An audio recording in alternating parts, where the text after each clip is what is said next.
Hey guys, I hit the start button before I had the camera set up.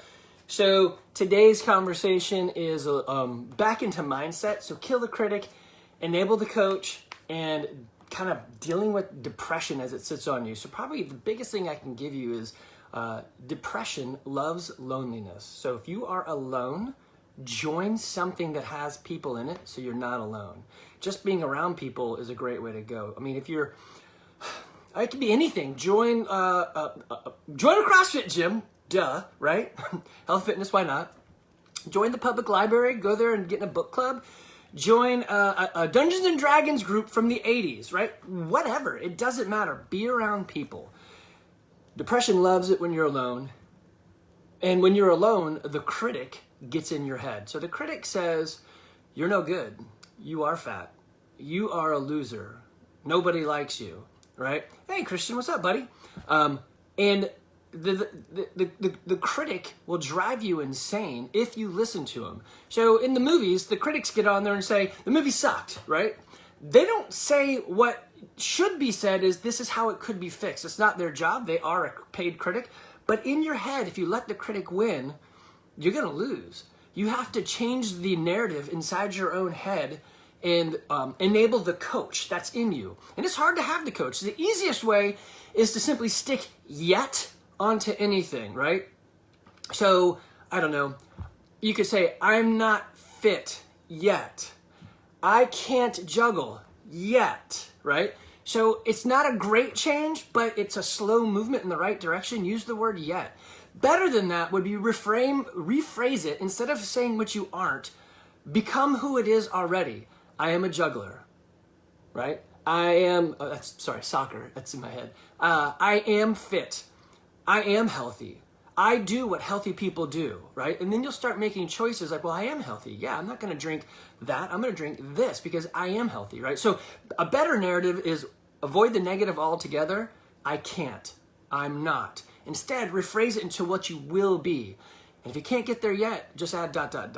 Probably the next biggest thing is with the alone is accountability. Get somebody to talk to, right?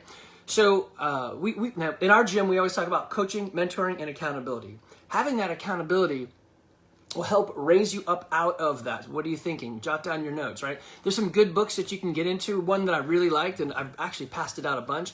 This I got it over here so I can look at it. It's called Stopping the Noise in Your Head by Dr. Reed Wilson. And it came to me from another friend, and weirdly, I don't have a problem with depression, but I do have a problem with, in my alone time, if I'm too alone for too long, I start thinking about things that aren't problems and wondering why I was such a jackass, right? And you're like, it's not really a problem. Like, why did I say hello instead of hello, right? I'm like, why does that get in my head? So what I do there is, good people don't like it when bad things happen. So even if it's slightly bad, you're going to probably dwell on those things because you want them to be good and great and the experience to be awesome. Anyway, I know I'm very tangential, but they do have points. So this book, Stopping the Noise in Your Head, it's kind of funny when I read it. It's many of the things that it has to do, I was already doing as a self-coping mechanism from when I was younger. So like all you guys, divorced family, crazy stuff, latchkey, all that. It's the 80s. It was awesome, right? And I'd learned to deal with some of that on my own. So, okay, next thing, Power of Habit or Atomic Habit. Two great books. Actually, let me tell you who wrote those so you can find them. So Atomic Habit is James Clear, and Power of Habit is Charles Dugan, I think. But two great books to help you figure out why you do what you do and then break those habit loops. So basically a habit is there's a cue, there's a ritual, and then there's a reward. Sometimes the reward is good. Sometimes the reward is the critic in your head beating you, which your brain says kind of, oh yeah, it's triggering the same stuff. So something that I would throw out to all of you guys is to create a mental image of yourself that you want to be. So when I was younger, in high school, my brother and I wrestled for Parkview High School and had a really good wrestling coach, had a good team. It was it was great for me because I'm a small dude, and getting into a sport that you're like, you're small, great. We love that you're small. I'm like, this is beautiful. As a freshman at 110 pounds, I'm not playing mini sports that are like, football was not for me. I couldn't swing the bat hard enough to make it past first base, all that stuff. So wrestling was a great choice. Pole vaulting, not so much, but I enjoyed it. It's just, well, whatever. Point is, my dad, who is a lifelong sales guy, big into Brian Tracy, Zig Ziglar, all these guys with positive mental attitude, he said, Andy and Charlie, give me some statements about a wrestler. And so we threw out some stuff, some adjectives, some sentences, some descriptors, and then he came up with this mantra. I don't know, we called it back then, it was just a mantra, I don't know. But I would say it every day before practice, after practice, multiple times before my matches. I'm going to try to remember it right now, so you'll have an idea of what it is. I probably should have written it down. But it goes something like, I am a wrestler. I know my moves and execute them with quick, fluid motion. I am aggressive, but maintain my balance and leverage. I know my moves and execute them with quick and fluid motions. I blew it. I haven't said this in years. I am a wrestler. I know my moves and execute them with quick, fluid motions. I am aggressive at maintaining my balance and leverage. I am an awesome wrestler. I win my matches. That's it. It's simple and short. So give me the second turnaround. No retakes on these live things. But point is, I said that all the time. And by the time I was a senior, I was kicking a lot of butt. It was great. And I knew. I had some dedicated moves. I'm like, I am a wrestler. I know my moves, so I better practice them, right? So I gave those positive frame of reference of who I already am. I execute them with quick, fluid motion. Well, I better be practicing these things, right?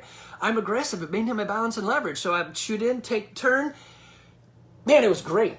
And by my senior year, saying that all the time. And I guess, being older and small against younger small people definitely helped too. But it was a great wrestling season. Point is, out there in the world and in your own head, there are critics everywhere. You got to kill the critic and enable the coach. I coach club soccer for 2008 girls, my daughter Evie and her friends. And I try to instill this into them without them kind of knowing what's going on. And I get a lot of pushback from parents, which is weird, because they don't understand what you're doing. Why aren't you yelling them? Why aren't you making them run? I'm like, what does yelling do? You already yell at them. Why would I yell at them? So we're sitting there at one of our games this weekend in a tournament, and a coach yells out something like, I'm not going to remember exactly, but yells at one of his players, well, that wasn't terrible. And I heard them say, there's a critic. I'm like, that's right. The critic says, well, that's not terrible. Why even say that? The coach says, hey, I appreciated the attempt. Next time, maybe you can adjust your hips so that your foot's pointed in the right direction when you do, well, I don't even know what it was, right? So my girls, my 12 and 13-year-olds, or 11 and 12-year-olds, already know what a critic is, and they shouldn't be listening to it. When they're out there on the field and they see something go awry, they don't bust on them. They turn to them and say, hey, maybe to catch that ball out of the air, maybe turn your hips so that your rear is to the outside, so that when it deflects, you deflect to the inside. And they're like, that's exactly what I would say, but they hear me say that stuff all the time. And just other fun things. I tell my girls, we try to juggle. Why? Because everybody that is an awesome soccer player can juggle. Not every awesome juggler is a great soccer player, but if you're an awesome soccer player, you can totally juggle, right? So we spend a lot of time juggling. It's an objective review of a subjective sport, right? So sometimes the parents on my team are like, we're not winning, so we suck. I'm like, well, we've never played these teams. Should we win, right? But when you juggle, it's objective, right? It's like in the Summer Olympics, many things are objective. I ran a 100-meter dash, and I was faster. But if you do the ice skating routine, they're giving you scores based on people's ideas. So I know there's a rule set, but it's still them going, right? When you have a clock, it's pretty dang objective. So we juggle because it's an objective thing to help see our progress. So what in your life do you have that's objective that you can say, yeah, I'm doing better than this then, right? So I'm helping a buddy with his IT business, and he's got a lot of trouble tickets that they work on. Today was the first day ever that we were ahead of the trouble tickets coming in. A very objective, hey Cody, very objective view of, are we ahead? Did we get to the front of the line and stay there, or are there more tickets than we can, before we even wake up, right? So find the objective thing, not subjective. Man, I don't do this really well, right? And how does this tie back into health and fitness? It's easy. I mean, if you don't see that, then I don't know, maybe it's not easy. But if you think to yourself, well, I don't know, I am obese. Well, you've just framed a positive into your bad worldview. You're probably going to stay that way. You could say, I'm not fit yet. That's a great change. Or, I am a healthy person who is working towards health and fitness. So now you may be obese or whatever, and now your mindset is, I am a healthy person and I'm working towards that. So what's the objective measurement you put in there? Maybe you once a month go get get on one of those scales or whatever, check your BMI. I wouldn't use the scale because that's just gravity, and if you start working out and get muscle, then muscle weighs more than fat. So the scale, the gravity-based scale, your weight, isn't the best objective measurement because there's too many other variables that are in there. But you can get one of these in an in-body, well, you can get your own in-body scale-ish, or an Omron handhold thing that's maybe $100, and at least have something that's doing more than just weight, right? So you want to track other stuff. What else are you using to track? Did I exercise today? I mean, that's very objective. Yes, I did. No, I did not. It doesn't have to be how far did I go. That could be another measurement. Did I exercise today? Did I sweat today? Did I go further or faster than I did, or more reps or whatever, than I did before? Again, that's another reason why I love CrossFit. It's very objective. We just did a workout. Today's workout is a 2,000 meter row for time. You get on the rower and you pull for 2,000 meters and the timer goes off and you look at it and you're like, well, I either did better than before or I did not. It's very objective, and you can tell without a doubt. If you did better, you are fitter. If you did worse. If you did worse, then you're probably, I guess so suppose there's some caveats in there. Today is Wednesday. We had some hard workouts, so you could be like, I'm just whipped. I really worked hard on those days, so I sandbagged this one, whatever. I just didn't have it in me. And that's possible. You're using other training, right?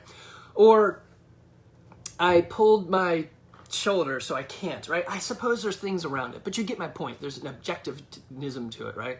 So, kill the critic.